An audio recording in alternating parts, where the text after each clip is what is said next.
process, and the market profile displays the outcome of this process. Is this true or is this false? I only see one true. All right, I'm getting some more trues here. Good. I haven't seen a false yet. All right. That's good. That's encouraging. So at least we've got the very fundamental concept down. All market activity takes place within the framework of this auction process. And once you really begin to understand how the auction process works, you are on your way to really applying the market profile effectively. So the key concept about the market auction process is that markets will auction up until there are no more buyers, and then they will reverse down until there are no more sellers. So the auction process is always looking for the opposite of what it finds, and the end of an up auction is basically the beginning of a down auction. That's a very key and important concept to understand when it comes to the profile. Now let's take a look at my second question here. And I promised you the questions would not be difficult, but they're very important concepts. Now I want to talk a little bit about what a balanced and an imbalanced market is. So when the market is balanced, basically equal amounts of buying and selling are present.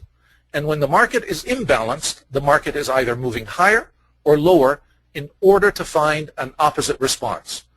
During these periods of imbalance, traders should always stay on the sidelines until the market is balanced. What do you think of that statement? True or false? All right, good. So I have some controversy now. I've got some true and I've got some false.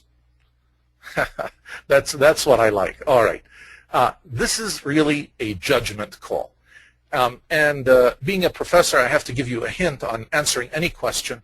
Anytime you see in the question itself, if it asks you, let's see, where I wanted to go back to the question, and uses the phrase "should always stay on the sidelines," you know that that's got to be false. When it comes to the market, you always want to stay away from these absolute statements. All markets are tradable, and if you want the correct answer, imbalanced markets actually provide some of the best profitable opportunities when traded properly. So I am always really in favor of looking for an imbalanced market, identifying the direction of that market, and taking a trade in the direction of that market rather than staying out of that market. And you will always find that you are a lot more likely to make money in a directional market than you are in a balanced or a sideways market. So imbalance is a market that's moving directionally, and a balanced market is a market with a limited range. So I want another key concept that we're going to apply in just a little bit here, but I wanted to make sure that you were aware of it. All right, another easy question that I hope everyone will get. I have two profiles before you, Profile A and Profile B, and each of them has a different profile pattern, and I'm asking, what does a balanced market tell us about the sentiment of the market? And of course, I'm hoping you are able to identify that Profile B is the balanced market. And actually, I gave away the next question, but that's okay. I thought it might help you answer this one. All right, so what does a balanced market tell us about the sentiment in the market? And I see some of the answers here. Bell curve is the balanced market, but it's not a sentiment. All right. Good. I've got A's and D's. Actually, the market is telling us that we are at a point of uncertainty. A balanced market is basically a market where equal amounts of buying and selling are present. The market has found a fair price and it's rotating around that price. Or another term that we will often use in relationship to market profile, it's distributing around that fair price within a very limited or defined value area. Now, see, take a look on Profile B here. Here's my initial range, the two blue lines that you see. And look at how limited they are relative to Profile A. Look at how much of a bigger range, a much wider range of movement that I had in that imbalanced market. So when I have uncertainty, no one really knows where the direction is going, so it is more prudent for traders to stay in that tight range around the fair price so that they don't get into trouble. And that's why you see that imbalanced market. Now, this should really help you with question number 4. We should sail right through this one. Which of these profile charts displays an imbalanced market? And I think I did give away the imbalanced market, not the balanced, the imbalanced. A. Very good. So you all get an A for that question.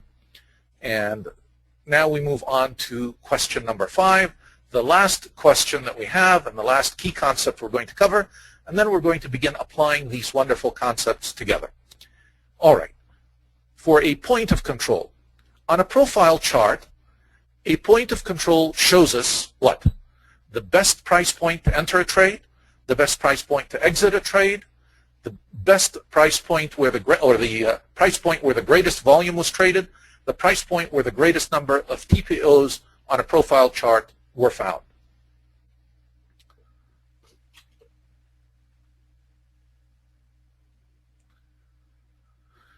Now, C, I get C's and D's. All right. Actually, now that you mention it, I should have had at the top price point of control, and then the answer should have been very obvious right away. And so let me add that and say, okay, I'm asking about the price point of control rather than the volume point of control.